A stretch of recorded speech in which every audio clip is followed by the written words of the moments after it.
Good morning. आज हम कक्षा 10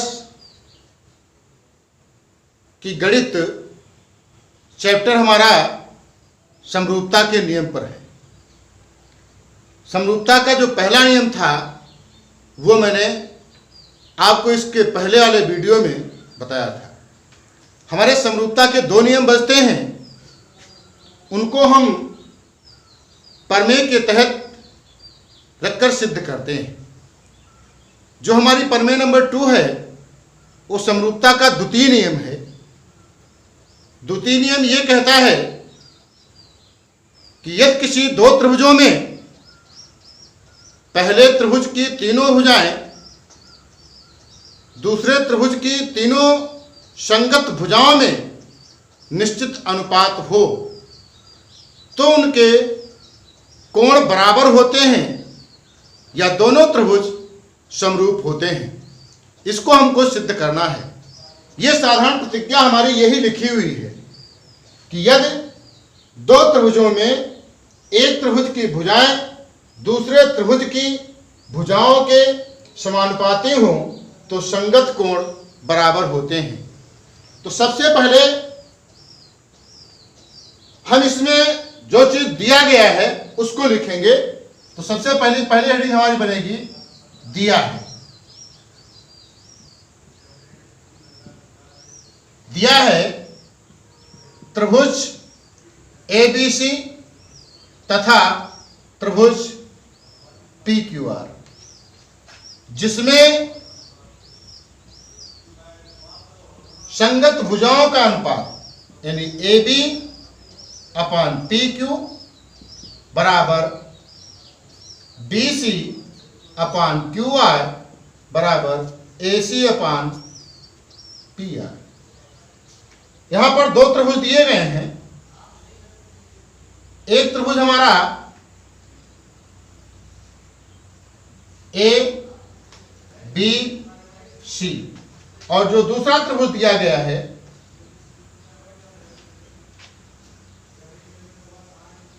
वो हमारा है PQR। ये दो त्रिभुज दिए गए हैं, इनकी संगत भुजाओं में निश्चित अनुपात आपस में बराबर हैं, अर्थात AB अपान PQ BC बराबर BC अपान QR बराबर AC अपान PR। हमको सिद्ध करना है कि उनके संगत कोण बराबर होते हैं। तो आइए सबसे पहले हम इसमें एक रचना करेंगे। रचना में हम PQ भुजा से AB भुजा के बराबर एक रेखा काट ली जाएगी या काट लेंगे और इसी प्रकार AB के बराबर PQ से एक भुजा हम काट देंगे जिसका कोण हमारा M है। इसी तरह से PR भुजा से AC भुजा के बराबर एक रेखा काट लेंगे जो भुजाओं को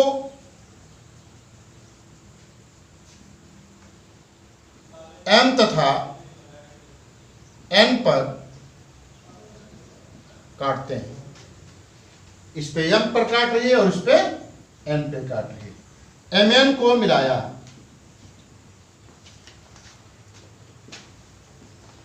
MN को मिलाया, हमने MN को मिला दिया। हमें सिद्ध करना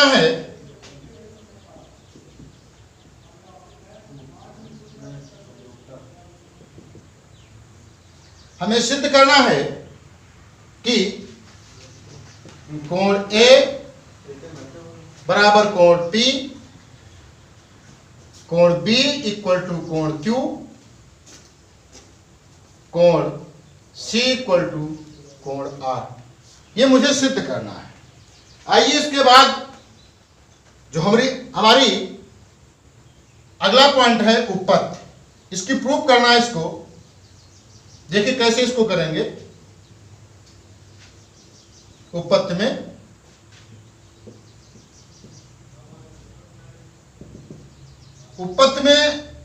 हमें एक चीज दी गई है कि A B upon P Q बराबर B C upon Q R और A C upon P R, ये दिया हुआ है,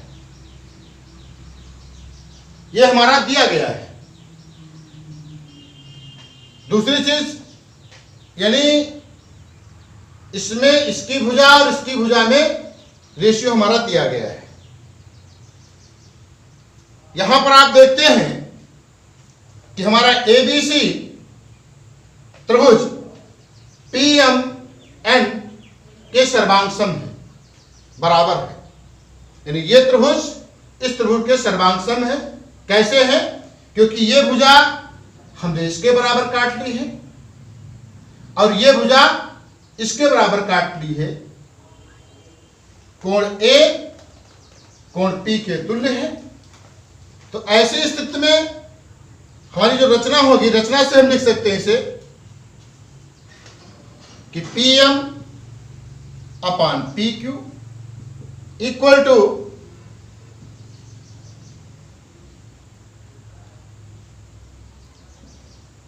M N upon Q R equal to P N upon P R. ये हमारी रचना से है। इसलिए इसको अगर समीकरण फर्स्ट कह दें, इसको सेकंड कह दें, समीकरण फर्स्ट तथा सेकंड से त्रिभुज एबीसी समरूप होगा त्रिभुज पी क्यू आर के। आप इसके स्थान एबीसी के स्थान पर पहले हम पी एम एन भी लिख सकते हैं, और चूंकि ये दोनों सर्वांग सम हैं तो हम सीधे यहां पर एबीसी लिख दिए हैं। जब ये सर्वांग सम होंगे, समरूप होंगे दोनों त्रिभुज, तो इनके जो संगत कोण होंगे वो आपस में बराबर होंगे। यानी आप लिख सकते हैं कोण ए बराबर कोण पी के, कोण बी इक्वल टू कोण क्यू के और कोण सी इक्वल टू कोण आर के। यानी यही मुझे सिद्ध करना था। केवल हमको देखो बहुत छोटी सी प्रमेय है ये, इसमें दिया गया है और ये हमारा रचना से हुआ है। क्योंकि ये त्रिभुज इस त्रिभुज के सर्वांग सम है, इसलिए हम यहाँ पर जहाँ ए बी भुजा लिखी हुई है वहां पर पी क्यू लिख दिए हैं, जहां पर ए सी है वहां पर पी एन लिख दिए हैं, जहां पर बी सी है वहां पर एम एन लिख दिए हैं। तो होल त्रिभुज आपका समरूप हो गया। इसके बाद जो हमारी दूसरा मीन्स प्रमेय 3 या समरूपता का जो नियम है वो तीसरा नियम है। यदि दो त्रिभुजों में संगत भुजाओं का एक युग्म, मतलब युग्म मीन्स होता है जोड़ा दो भुजाएं, अनुपातिक हों और उनके बीच का कोण बराबर हो तो वह त्रिभुज समरूप होते हैं। हमको दिया गया है, यहां पर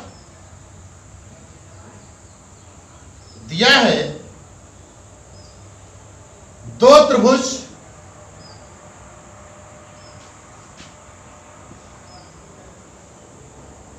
त्रिभुज एबीसी तथा त्रिभुज पी क्यू आर, जिनमें दो भुजाएं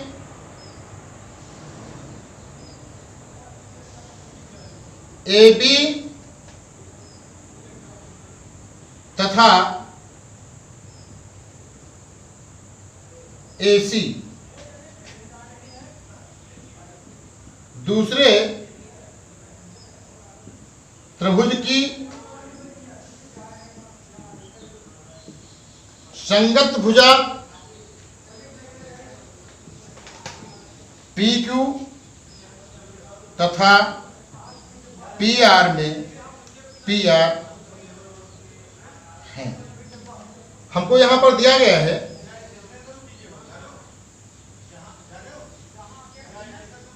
एक त्रिभुज है एबीसी और दूसरा त्रिभुज है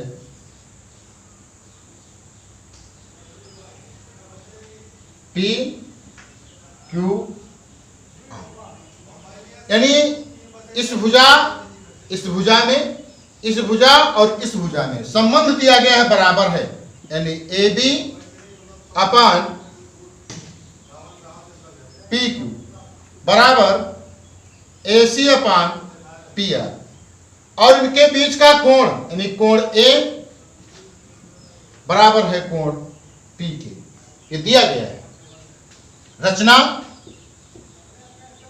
आप देख रहे हैं कि रचना हमारी सभी नियमों में एक ही होती है, यानी इसमें भी इस त्रिभुज एबीसी की जो भुजाएं हैं, AB के तुल्य PQ से और AC की तुल्य PR से भुजा हम काट लेंगे, जो इनको भुजाओं को यम और यन पर प्रतिच्छेदित करेंगी। यानी यही चीज लिखना है हमें, यानी AB तथा AC के तुल्य त्रिभुज PQR की भुजाओं PQ तथा PR से काट ली जाती हैं, जो M तथा N पर काटती हैं। M तथा N को मिलाया। आप देख रहे हैं कि जो रचना है हमारी, कहने का अर्थ वही है, लेकिन हर एक तीनों प्रमेयों में इसकी लैंग्वेज बदल जाती है। इसका कोई मतलब नहीं है। हमारा कहने का जो अर्थ है कि AB के तुल्य इस भुजा से और AC के तुल्य इस भुजा से काटना है। जहां पर प्रतिच्छेदित करते हैं उसको हमको आपस में मिला देना है। ये हमारी रचना है, ये सभी में लिखी जाएगी, तीनों नियमों में लिखी जाएगी।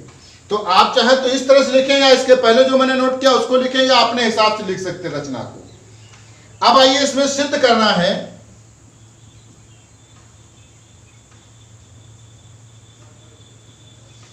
कि वह त्रिभुज समरूप होते हैं, वह त्रिभुज समरूप होते हैं। त्रिभुज ABC समरूप होगा त्रिभुज PQR के। हमको सिद्ध करना है यह त्रिभुज इस त्रिभुज के समरूप है। ये तीसरा नियम हमारा है। आइए इसके बाद जो अगला हमारा पॉइंट बनेगा, उपपत्ति। कैसे सिद्ध किया जाएगा देखें उसको।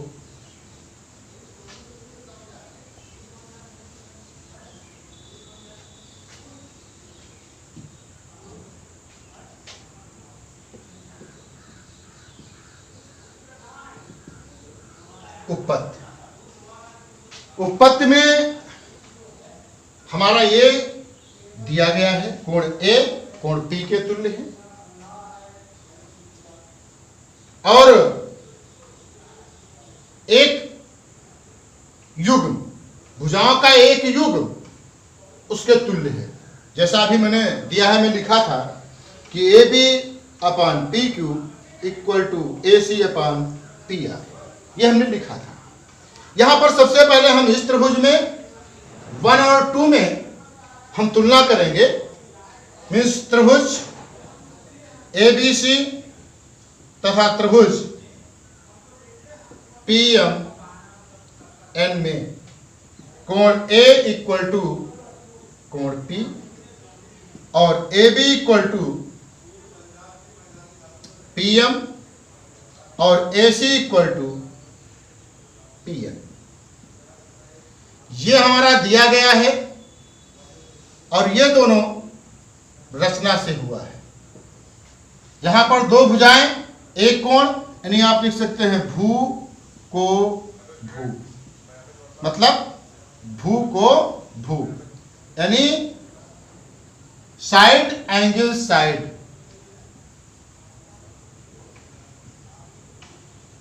सर्वांग समता से त्रिभुज ABC सर्वांग सम होगा त्रिभुज PMNK। जब इसके सर्वांग सम होगा तो हमारा बनेगा कोण B इक्वल टू कोण M,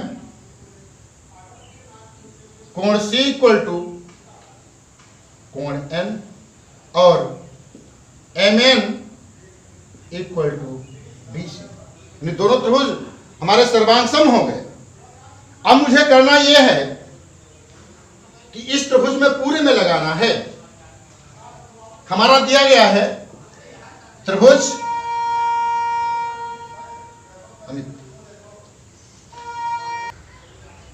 ऐसी स्थिति में त्रिभुज ABC समरूप होगा त्रिभुज PMNK। जब समरूप होगा तो उनकी संगत भुजाओं निश्चित अनुपात होगा, यानी AB upon PM equal to AC upon PM।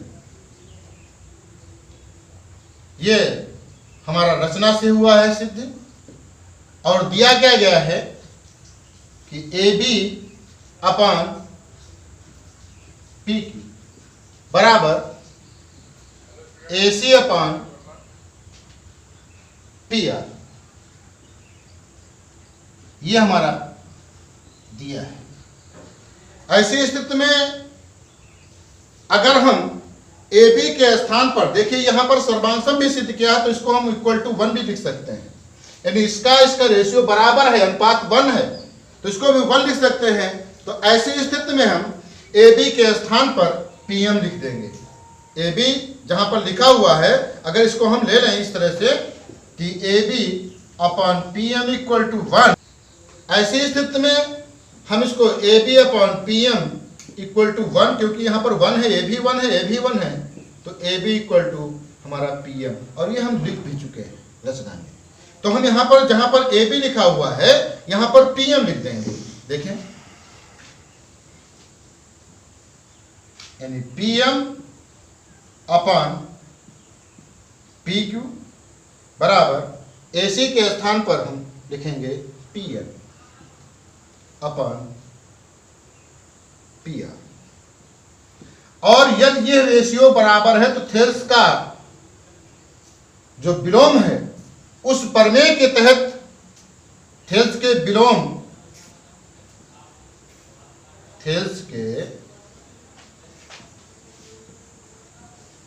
विलोम प्रमेय से हमारी MN भुजा समांतर होगी QR के, और जब ये भुजा इसके समांतर होगी तो कोण Q हमारा बराबर होगा कोण M के, कोण R इक्वल टू कोण N के। ये दोनों हमारे संगत कोण बनेंगे क्योंकि ये समांतर हो गए थेल्स के विलोम के अनुसार।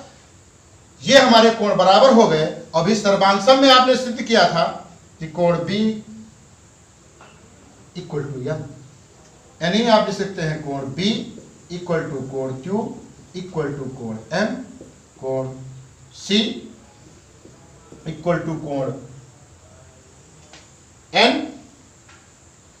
या R इक्वल टू कोण N। और हमको ये ऑलरेडी कोण A बराबर दिया गया था कोण P के।